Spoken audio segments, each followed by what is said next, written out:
लगभग 30 लाख रुपए के कर्जे में हम डूब गए। और उस समय तक महाराज जी, मैं यथार्थ सत्य बताता हूँ, उस समय तक वहां पे एक भी गौ माता नहीं थी। दूध हम खरीद के लेके आते थे गौ माता का ही। तो हमारे ऑफिस में मेरे जो सीनियर थे उन्होंने कहा कि बेटा ये गौ माता दान करनी है, बनी जी है नाम हरनाथ से, उनके यहाँ से मैंने एक गौ माता ली और उसका नाम, उसकी जो दादी है उनके नाम पे हमने रखा कैलाशो।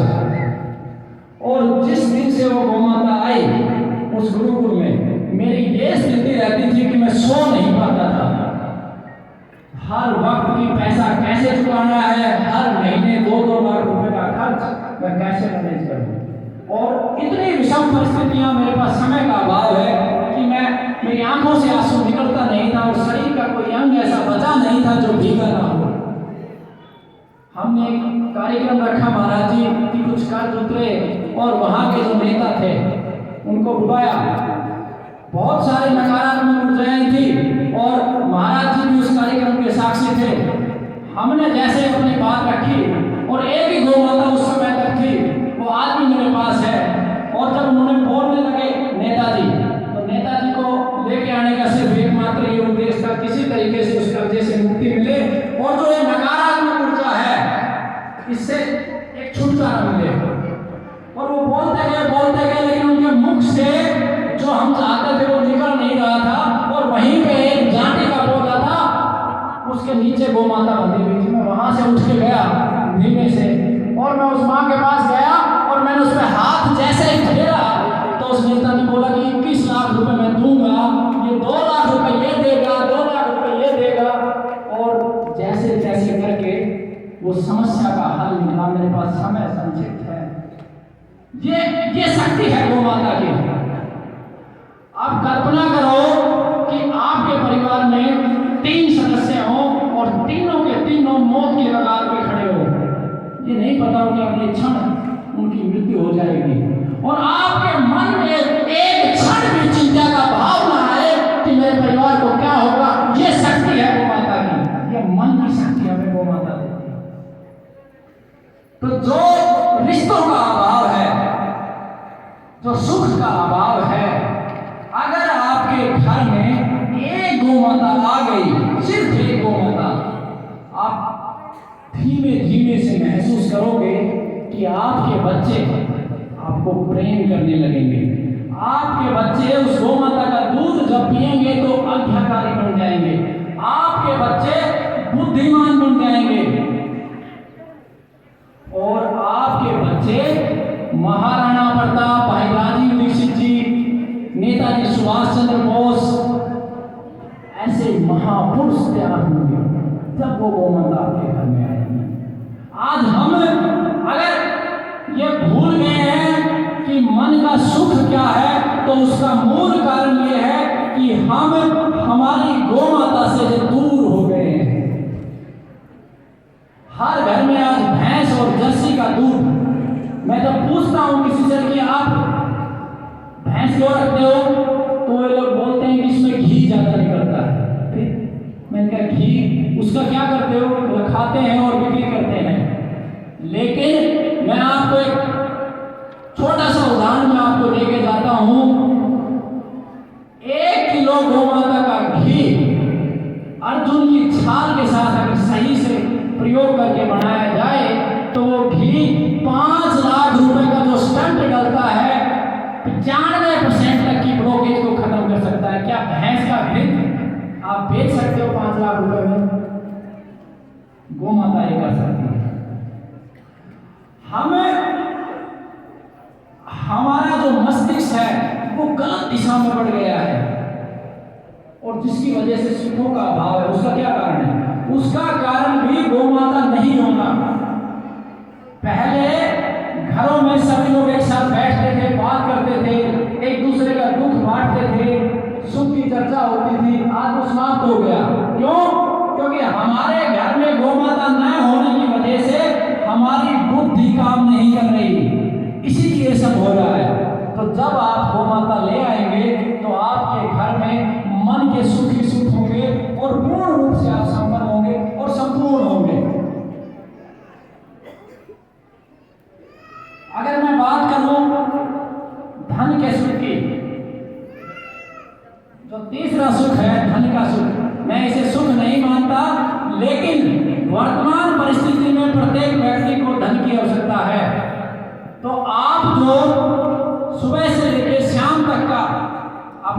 फटाफड़ा लो, और जिस दिन आप अपने घर में गौ माता ले आओगे आपका आधा खर्चा रह जाएगा। आज जिस क्षेत्र में मैं खड़ा हूं, इस क्षेत्र की जो सबसे बड़ी समस्या है वो भूजल की है, यानी जमीन का जो वाटर लेवल है वो निरंतर गिरता जा रहा है और पूरे राजस्थान में पानी का घोर अभाव है। जो फसल आप 3 पानी के अंदर करते हो वो फसल मात्र 1 पानी के अंदर संभव है।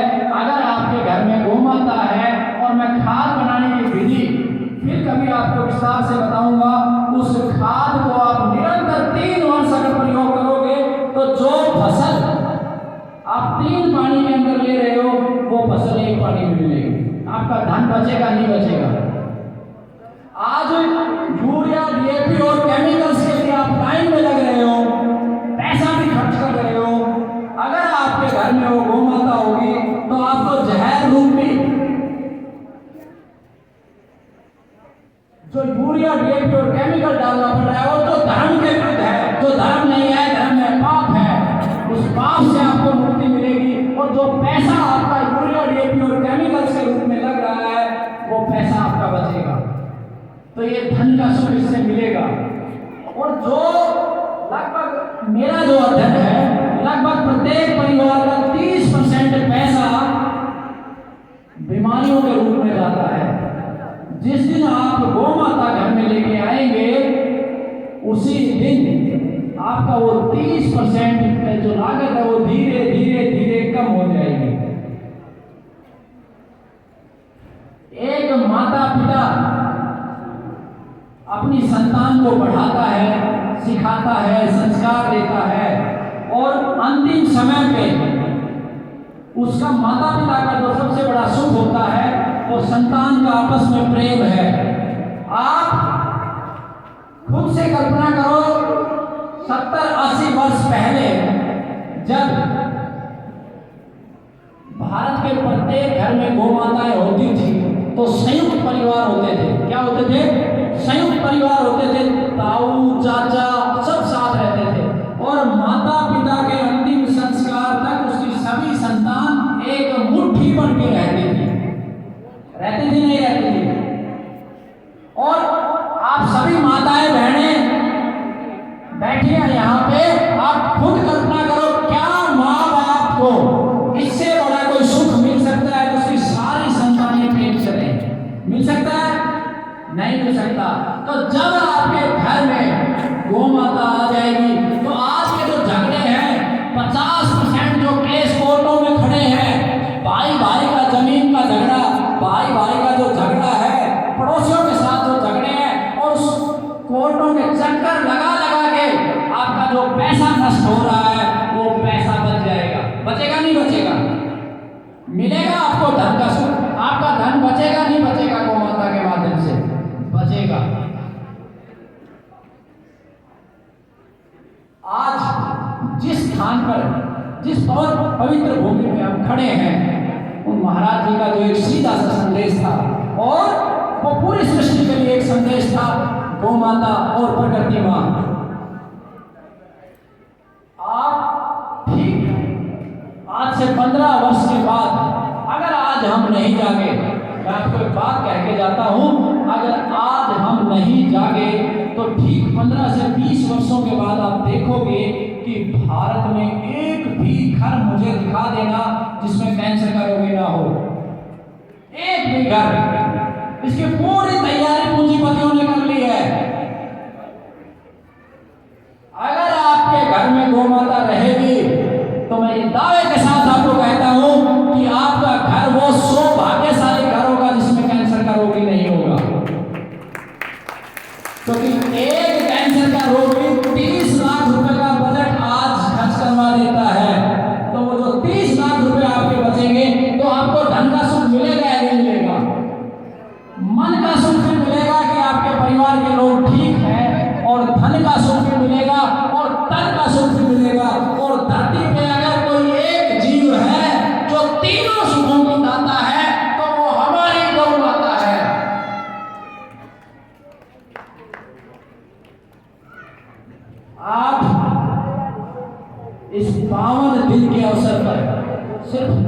संकल्प ले लो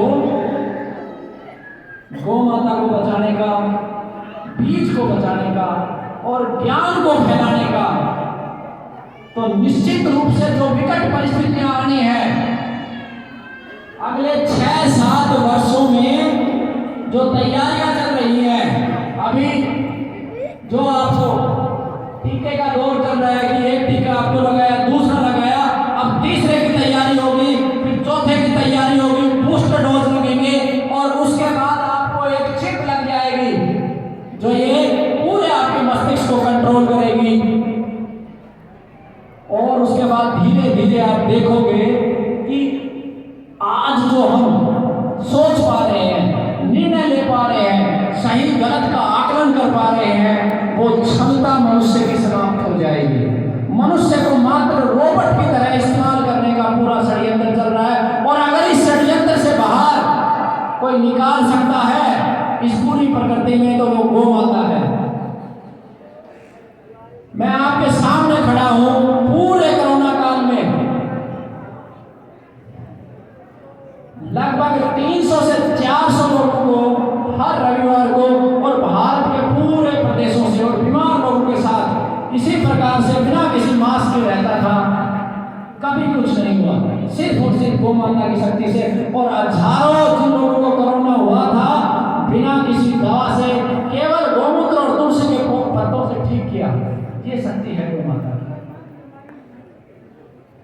एक बहुत बड़ा षड्यंत्र इस राष्ट्र में प्रारंभ हो गया है कि जो बीज परमात्मा ने बनाए थे पहले उनको हाइब्रिड किया गया था और अब उन बीजों को जीएम सीड्स के नाम पे लागू किया जा रहा है। और धीरे धीरे देखते देखते अगले 16-17 वर्षों में बीज समाप्त हो जाएंगे। यानी कि जो तुलसी का पौधा आप घर में लगाते हो, उसी तुलसी के पौधे से जब बीज तो आएंगे, लेकिन उस बीज को आप मिट्टी में डालोगे तो तुलसी नहीं उगेगी। जब आप चने के बीज को मिट्टी में डालोगे तो चने का पौधा नहीं उगेगा। नीम की निगोड़ी को जब आप मिट्टी में डालोगे तो नीम नहीं उगेगा। ऐसा दानव रूपी बीज विज्ञान के नाम पर जीएम सीड्स के रूप में 5 बीज दिया जा रहा है। दुख इस बात का नहीं है कि बार बार हमें बीज खरीदना पड़ेगा। इस बात का दुख नहीं है कि उस बीज के माध्यम से पूंजीपति लोग पैसा कमाएंगे। इस बात का दुख नहीं है। दुख इस बात का है कि उस बीज को जब धरती माँ में हम डालेंगे, उस बीज से जो पौधा उगेगा वो अप्राकृतिक होगा। जब उसके फूल के ऊपर मधुमक्खी बैठेगी तो उसकी पूरी आने वाली पीढ़ियां नष्ट हो जाएगी और उस बीज से अन्न भोजन तैयार होगा। तो आपके घर घर में कैंसर के रोगी तैयार होंगे और संतान उत्पन्न करने की क्षमता नहीं रहेगी। और उस समय जब ये विकट परिस्थिति आएगी, आज मैं देखता हूं कि कितना स्वार्थी मनुष्य हो गया है कि वो गौ माता को तो रखता है, उसका दूध भी पीता है और जब 6, 7, 8 महीने के बाद उस बछड़े को जो शक्ति का प्रतीक है, नंदी महाराज को रोड पे छोड़ देते हैं। और बछड़ा कितना खा सकता है? एक दिन में 20 रुपए, 30 रुपए और 30 रुपए से ज्यादा के कुरकुरे हम बच्चों को खिला देते हैं। और फिर हम परमात्मा के पास मंदिर में जाते हैं और कहते हैं हे परमात्मा हमें सुख देना। और जिस समय वो बछड़ा बूचड़ खाने में कट रहा होता है, उस समय वो याद कर रहा होता है कि मेरी माँ का जो मेरे हिस्से का दूध था, मेरी माँ ने आपको अपने पुत्र समझ के वो दूध पिलाया और आपने स्वार्थवश मुझे कटने के लिए छोड़ दिया। तो क्या हमें धर्म मिलेगा? क्या हमें सुख मिलेगा? ये सवाल मैं आपके बीच में छोड़ के जाता हूं। और ये वही बछड़ा जिस समय ये पूरी सृष्टि बांध होगी, उस समय ये शक्ति का प्रतीक, ऊर्जा का प्रतीक, ये नंदी महाराज आपको संतान उत्पन्न करने की क्षमता देगा और आज भी दे रहा है। जिन लोगों को संतान उत्पन्न करने की क्षमता जब समाप्त हो जाती है तो हम नंदी महाराज का मूत्र सहजन के पत्तों में देते हैं, तो उसका जो शक्ति है, जो पुरुषार्थ है, वो पुनः खड़ा हो जाता है और वो संतान उत्पन्न करने की क्षमता में आता है। तो ये एक हमारे मन की पीड़ा है और हमारा एक संकल्प भी है कि आने वाले 16 वर्षों में आप सबके सहयोग से एक भी बछड़ा हम रोड पे नहीं छोड़ेंगे। हमारे पास होगा, अगर 16 वर्षों तक हमारी सांसें चली तो एक भी बछड़ों को हम छोड़ेंगे नहीं। तो ये कुछ संकट थे जो आने वाले घड़ी के थे और वर्तमान भी संकट है। आप देखोगे तो फर्टिलिटी सेंटर बन गए हैं जहाँ पे टेस्ट ट्यूब बेबी तैयार हो रहे हैं। 10-10 लाख रुपए खर्च करके हम बच्चों को जन्म देने के लिए जाते हैं और आपके सामने साक्षात उदाहरण है। आज जन्म भी हॉस्पिटल में हो रहा है और मरण भी हॉस्पिटल में हो रहा है और 50% से अधिक लोगों को सिजेरियन किया जा रहा है, जिससे क्षमता भी कम होती है। जबकि गौ माता के गोबर का रस गौमूत्र में निचोड़ के अगर एक चम्मच उसी समय दे दी जाए जिस समय संतान की उत्पत्ति होनी होती है तो सामान्य डिलीवरी हो जाती है। इतनी अद्भुत क्षमताएं हमारी गौ माता के पास है।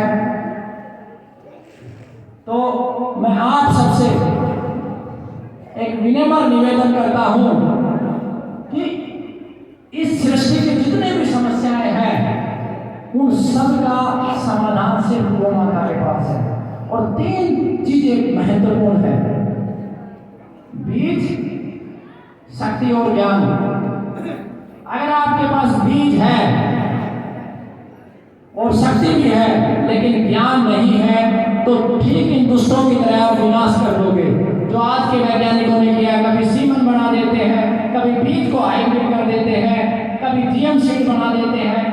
तो इन तीनों का समावेश बहुत जरूरी है। जिस प्रकार से गौ माता की रक्षा जरूरी है उसी प्रकार से ज्ञान के केंद्र गुरुकुल बहुत जरूरी है।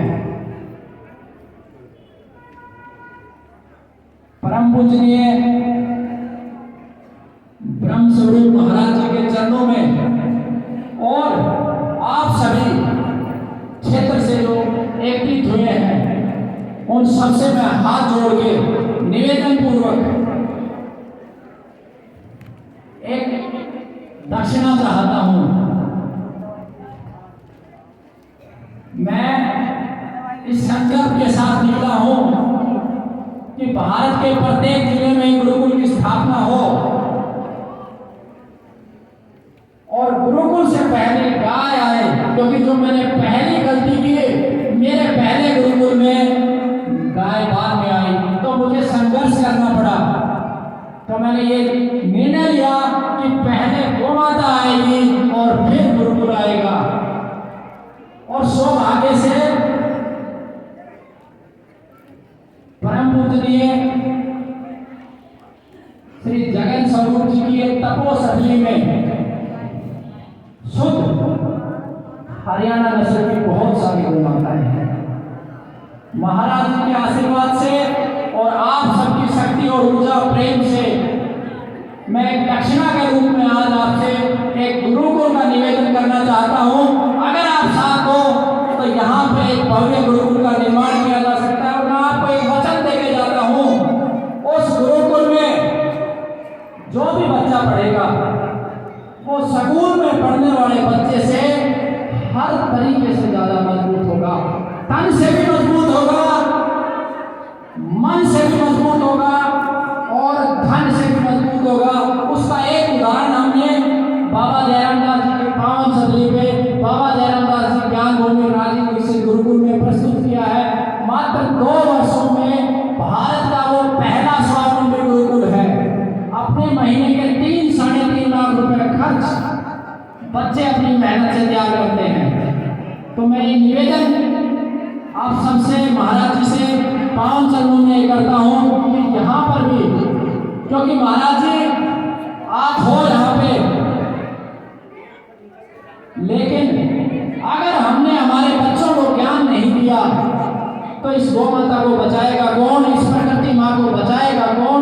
तो इसलिए गुरुकुल बहुत अनिवार्य है। तो अंत में मैं आप सबसे चाहता हूँ कि आप इस कार्य में क्या सहयोग करेंगे। एक बार आपको अगर उचित सोच लगे तो एक बार हाथ खड़े करके आप ये सहयोग के लिए एक शक्ति के रूप में कि यहाँ पे गुरुकुल स्थापित हो, महाराज जी के आशीर्वाद से, महाराज जी के मार्गदर्शन में दोनों हाथ खड़े करके एक बार शक्ति के रूप में सहयोग दें। एक बार सभी लोग जो चाहते हैं कि यहाँ पे गुरुकुल की स्थापना हो तो जरूर, संख्या बहुत कम है। हाथ ऊपर कर लो। बोलो शरणदेव गौ माता की, भारत माता की, प्रकृति माँ की। आप सबने आशीर्वाद दिया, सहयोग दिया, ध्यानपूर्वक सुना, उसके लिए सदैव हम आपके ऋणी होंगे। और गुरुकुल के लिए भी जो आपने समर्थन दिया उसके लिए भी हम सदैव आपके ऋणी रहेंगे। हमारी किसी वाणी से आपको ठेस पहुंची, चोट पहुंची तो हम आपसे क्षमा चाहते हैं। वंदे मातरम, जय भारत, जय गौ माता। बहुत बहुत धन्यवाद।